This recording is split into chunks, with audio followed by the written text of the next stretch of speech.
Alright, Reg here, and welcome to the next video in the series of video tutorials for Earthbound Music Editor.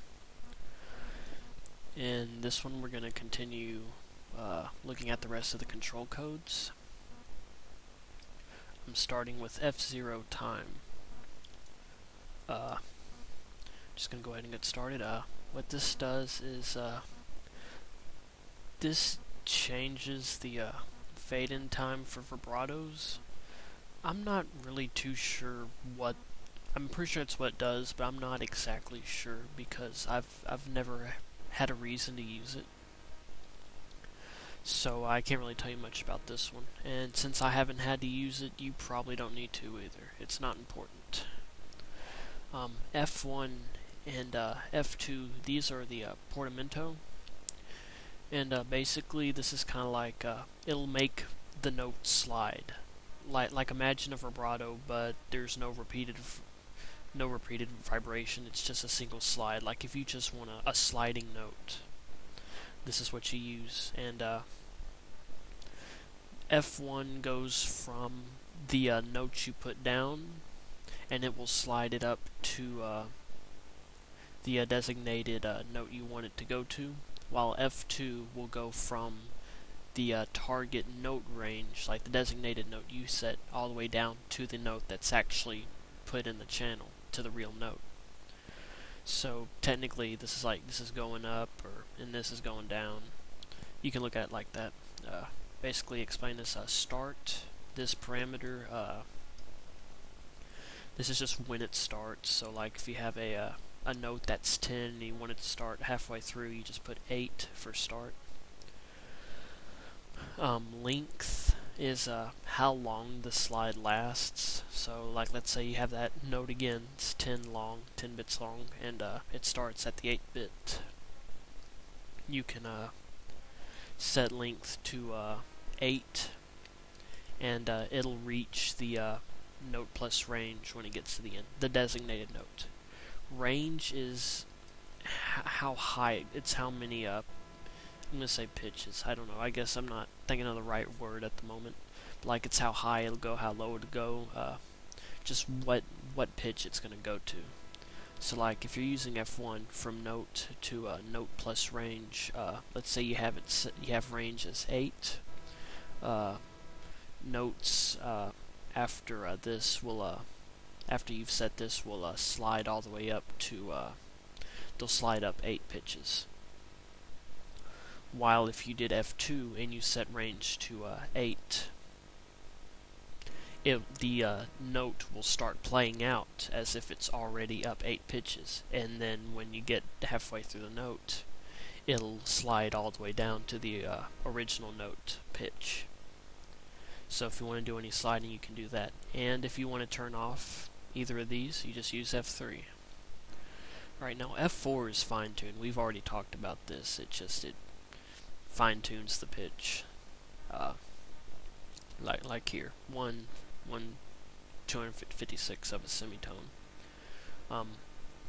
F5, I've never used this because EBMuse doesn't support it, but this would basically turn on echo into the Earthbound ROM. Echo is usually used for stuff like caves, so if you want cave music, modify a cave song that already has like F5 set up in it. And even then you probably don't have to do that because I think certain songs in Earthbound will just start with an echo anyway, whether or not this code's even present. So yeah, just don't worry about this, it's unimportant. F6, that's unimportant. F7 and F8, unimportant. F9, I don't use this, but it's basically F1 and F2, but it only works for the one note after it. It won't work for any other future notes, so you don't have to use F3. Whether or not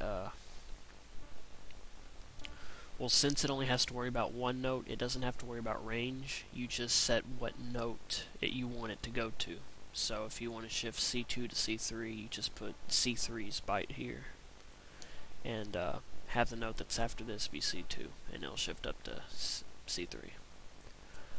FA instrument, we've already talked about this. You set an instrument here, and like let's say 1C, and if you put CA in the channel, like the byte CA, it'll play 1C at the pitch C4, the note C4.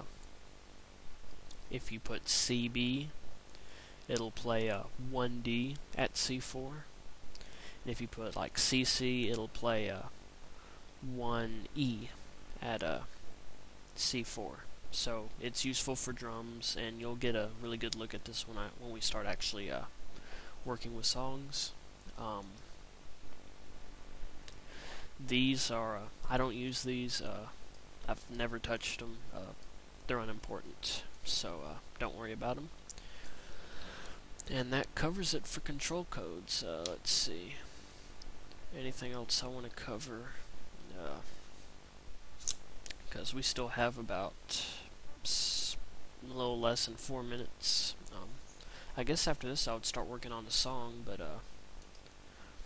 I guess I'll take this time to explain what these do while we're here. And we'll go ahead and edit another song for it. Like let's do arcade. So see, we have all this code, and I'll start from the top.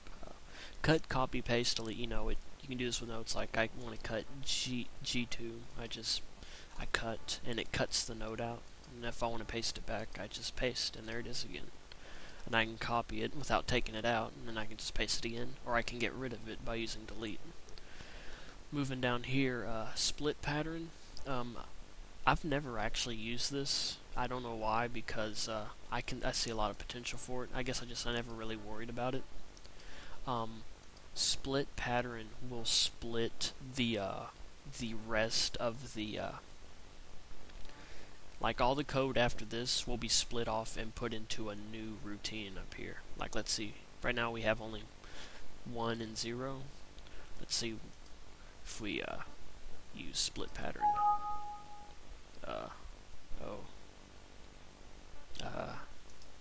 Okay, that don't work. Alright, it said it wasn't inside a note. That's because here, this note's still playing. It can't cut off right here. It'll only be able to split a pattern. It'll only be able to split a pattern if all of these notes are lined up at once, which I do not see happening here at all. But I've tried it earlier with a song I made that had evenly placed notes. So like, let's see here, I'll clear off and show you how it works. Let's see, just do something like this real quick. So see, we have these two notes, and see they're perfectly aligned. If I want to split everything down here off into a new routine, I just click this, and I split pattern. And see, it's cut everything off there, and it's put it here. Now if I want to join it back, this is going to be the first time I use this, so this will be a learning experience for both of us. Well, there you go. I placed my note down there, I clicked join patterns, and it brought the routine back over here. I guess what this is exactly doing is split pattern. We'll just take everything starting from this row here and all the way over there, and it'll cut that off into a new routine. And if I want to join it back, I just select any note on this row, click join, and it brings it all back. And the last thing I'll cover are subroutines. I already covered these, so I'll make it easy. You can just make a subroutine like this. And see, this has made a subroutine. This is now just a single note being played back multiple times, a single rest. And you can and you can also unmake it, so it'll undo the subroutine, and it turns back into just a mess of notes. Transpose, this automatically shifts the pitch, like manually. It'll actually change the note to the desired pitch you want. And that just about covers it. If you have any questions, ask in the comments, and thanks, and have a nice day.